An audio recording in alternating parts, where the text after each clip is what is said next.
about how you do not get enough credit for what you do on the defensive end and how you've grown in that area throughout your career. I'm curious, when did things really start clicking for you on that side of the ball? I mean, it's always been a point of emphasis in terms of trying to win basketball games and do your job.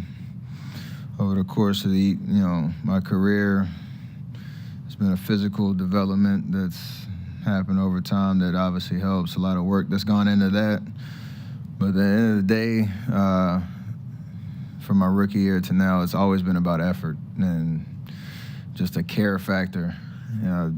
Overcoming physical limitations or with matchups or whatever it is. If you try hard, good things will happen, and you'll continue to get better. So it's always been a point of emphasis. Howard on the just right. better at it now. Steph, the first time you guys won a championship, it was the strength in numbers team, but you had a lot of Clay scoring back then, and then the next couple you had Clay and Durant here. Does this one feel a little bit different so far? Do you feel like you're carrying more of kind of a scoring load than you're used to at this stage? I think it's different just because of the way the team's constructed. There's always a need for me to be aggressive, try to play make, try to score.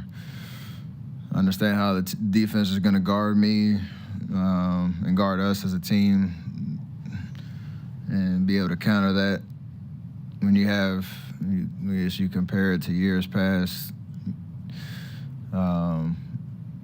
with the depth that we had, with the heavy loading of scoring that me, KD, Clay had, obviously it looks a little different, but and the game flows a little different, but I think this year there's definitely a need for me to be aggressive throughout the game, to create, draw attention, get shots up, and you just continue to apply pressure.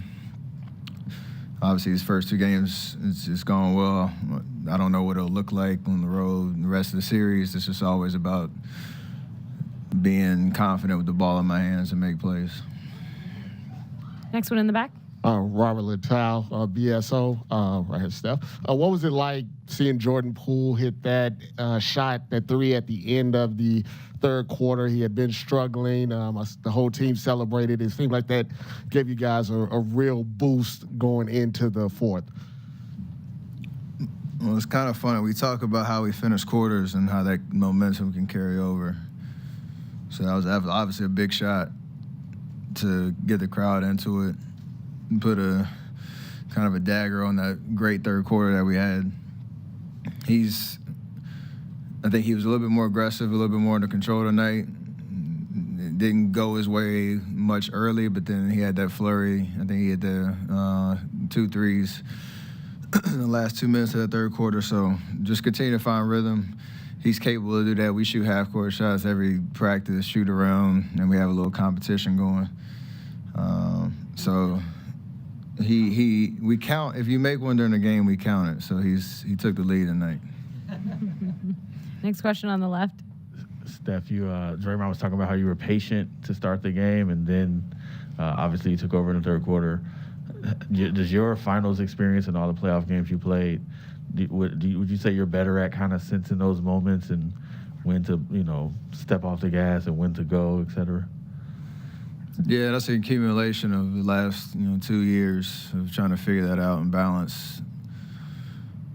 Kind of to a question earlier of the scoring load, the playmaking load, and everything that you try to accomplish throughout the game. So I try to be under control, composed, see the game, feel the flow and the rhythm,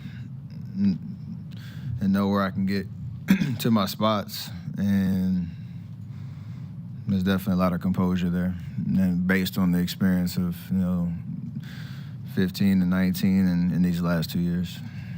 Anthony?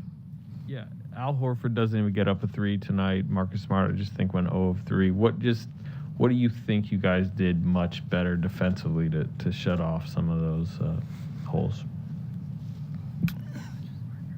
Just a level of focus to start the game. We look back at game one, and there were between Marcus, Al Horford, and Derek White, there were like maybe 4 or 5 shots that they got in the first half that were just uncontested, and they're professionals. They play this game just like we do.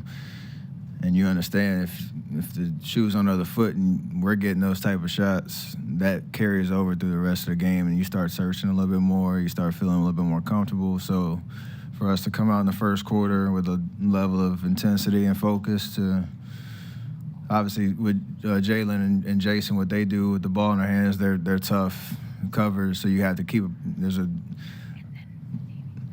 it's more obvious what you need to do on those guys, but then certain possessions we kept the body on Al, try to force Marcus into a crowd, and I think that carried over the rest of the game. So we have to continue to try to do that because they're liable to get hot at any moment.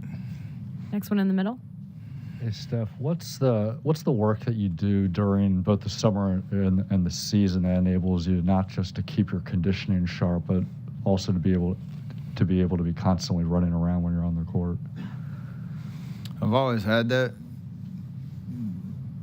since high school, but again, it's not like one thing you do in the summer. It's an accumulation of every year, all the work that you put in that continues to show itself throughout your career, throughout the season, playoffs, and every year that I get an opportunity to play on this level. So I do pride myself on trying to be the hardest worker, the most consistent worker.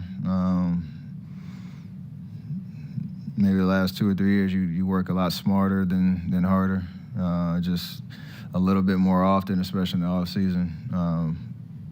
But that's that old saying, like what you do in the summer shows up, at moments like these. So doing my job. In the middle. All right, Steph Curry right now has had great first quarters in both games. Double-digit first quarters in both the first game and the second game. And you can see he's averaging 32 a game and averaging 6 made threes. And he is clearly the odds-on favorite to win the MVP. Basically, the odds are saying there's almost no path for anybody else but him to win the MVP if Golden State were to win the final.